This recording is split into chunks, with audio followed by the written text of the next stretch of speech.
Ici, aux ateliers militaires centraux de Markala, comme son nom l'indique, nous avons plusieurs ateliers. À travers une visite guidée, vous allez découvrir le rôle et les tâches de chaque atelier. Actuellement, nous sommes à l'atelier meubles métalliques. À l'atelier meubles métalliques, ils fabriquent ici des chaises, des lits et autres qui servent les militaires sur le champ de bataille, mais aussi dans les différentes formations. Nous allons nous entretenir tout de suite avec le responsable de cet atelier. Il se nomme Suleiman Traoré. Il est spécialiste en construction métallique.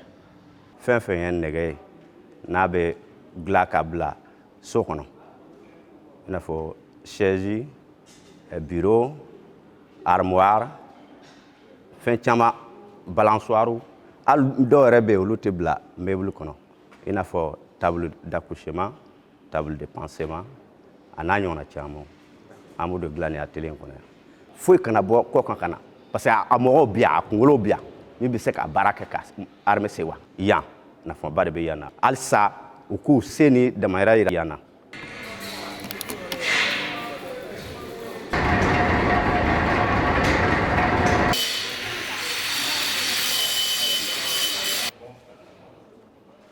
Quand on parle de la charpente, il s'agit de la confection des fermes pour constituer un hangar.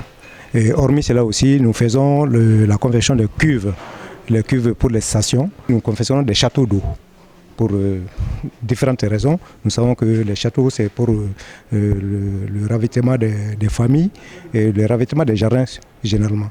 Donc ces châteaux, nous les faisons. Et hormis cela aussi, nous confectionnons beaucoup de choses, surtout dans le cadre de l'armée, nous confectionnons les supports pour les armements. Et là, ça c'est dans le cadre de l'armée et les lits de troupes aussi. Donc, avec des petits trucs, à côté, tout ce qui rentre dans la confection des articles, comme son nom l'indique, construction métallique. Cela date de très longtemps, hein. Il y a eu des différents conflits au niveau de ce pays. Et nous savons qu'au niveau des ateliers centraux militaires de Markala, chaque fois qu'on nous apportait, qu'on nous amenait des matériels défectueux, qu'il fallait pouvoir les réparer, les mettre à point pour pouvoir le faire. On a été tout le temps disponible, que ce soit nuit et jour, matin, n'importe quel moment, hein, quand on nous apportait ces choses, et puis on faisait de notre mieux.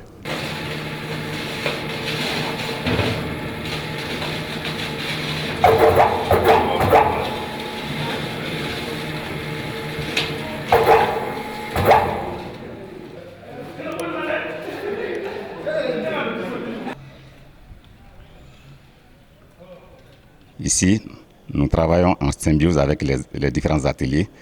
Les produits exécutés dans les ateliers sont stockés ici, en quantité et en qualité.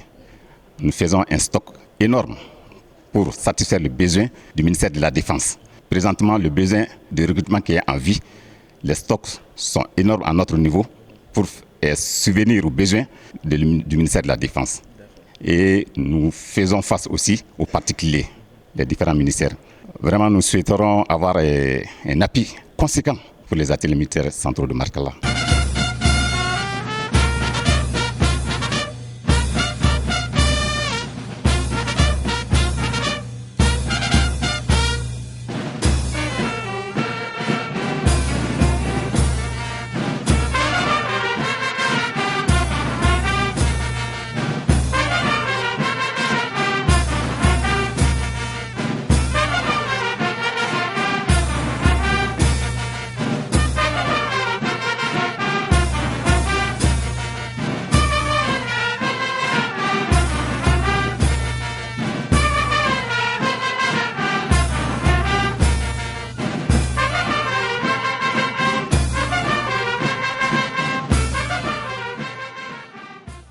baram ngata we bang de tam ko ka commando de bamula mugulu dilanya nam be do to nam bulu bedlan ya rola meram na sambul bedlan no we tabali jigin ngata tabali we ani bulu jilta ro fana ambulu bedlan ngwa mo be dem nga jilta mo fana dila be barata manga me futa wudla ani mulum nu mena ka bo mo kana ambulu fana mo molu fana dilanya ambo ukuzongwa mo ko sigira mulu dilanya ngwa. Les ateliers militaires centraux de Markala, les apports sont très très importants. Nous faisons un peu de tout au profit des armées et des services. Les ateliers militaires centraux de Markala participent au conditionnement des forces pour la montée sur le théâtre des opérations. Et en organique, nous faisons tout ce dont les militaires ont besoin dans les différentes casernes. Donc, le côté armement, nous commençons d'abord par la fabrication des supports des mitrailleuses qui sont installés sur les véhicules. Après la fabrication des supports, nous participons à la réparation des différentes armes qui tombent en panne sur le tas des opérations et les différents accessoires des armes aussi. Les véhicules militaires qui tombent en panne, nous les réparons aussi au niveau des ateliers militaires centraux. Ce n'est pas seulement que militaires, les ateliers militaires centraux. Les ateliers militaires centraux font, en dehors des travaux de l'armée, participent pleinement au développement socio-économique du pays.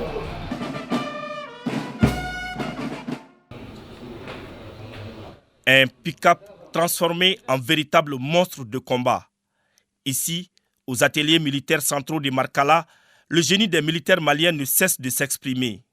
L'adaptation de ce véhicule en une arme d'attaque et de protection a été réfléchie et matérialisée par un militaire malien et son équipe. Ces véhicules, le concepteur, c'est fait le colonel-major Serba Doumiapé à son nom. C'est lui qui est le concepteur. Il a pris l'initiative, il a développé ce qu'il a pensé. C'est ce qui nous a amené à concevoir ça. Ces véhicules, en fait, c'est un dispositif anti-EI, un dispositif de lutte contre les engins explosifs improvisés. Donc le système est là-dedans. Ces véhicules, c'est un blindé léger, mais ici, ce que nous avons, c'est un prototype. C'est le prototype. On avait conçu et présenté au département afin d'en avoir le marché et concevoir avec d'autres véhicules encore plus importants que ça. Donc c'est conçu sur un pick-up. Mais en réalité, quand on va confectionner un blindé, ça ne pourra pas supporter. Mais c'est le prototype qu'on a ici. Tout a été conçu aux Andes. Tout ce que vous voyez ici comme installation, c'était des feuilles de tôle que nous avons découpées et formées. Depuis le début jusqu'à la fin. Sur ce mini blindé, tous les détails comptent. Tout a été mis en œuvre pour permettre aux FAMA d'avoir le dessus sur l'ennemi. Ici, le véhicule est en deux compartiments. Il y a le compartiment de combat et le compartiment de conduite. Le compartiment de combat est en deux éléments aussi. Apparemment, vous voyez, ça a l'aspect de carré ou bien rectangle, mais en réalité, c'est rond. La forme ronde, c'est pour permettre d'esquiver les projectiles. Donc, et au milieu, le système de cheminée permet l'échappement des souffles d'explosion en cas de montée sur EI. C'est pour minimiser les effets des souffles sur les membres d'équipage. Maintenant, à l'intérieur, nous avons à peu près 4 chaises pour les 4 occupants. Il y a 2 mitrailleuses dessus, une mitrailleuse de 12,7, une mitrailleuse de PKM. D'accord. Maintenant, les deux armes font les 360 degrés avec les boucliers. Ces boucliers servent de protection aussi pour les membres d'équipage. Quand vous regardez le véhicule de part et d'autre par derrière, vous avez des systèmes de cage. Ces systèmes de cage permettent aux membres d'équipage de garder les bagages. Au lieu de s'engouffrer là-dedans, ils mettent les bagages dans les deux côtés. Il y en a aussi par devant. Au lieu de s'encombrer à l'intérieur, ils mettent les bagages dans les cages par-ci par-là. C'est pour mettre encore davantage le soldat à l'aise dans le combat et encore le protéger plus. Aux ateliers militaires centraux de Markala, de telles prouesses ne représentent qu'une petite partie de leur savoir-faire, car d'autres projets tenus top secret sont en gestation pour aider les hommes de terrain dans l'accomplissement de leur mission régalienne.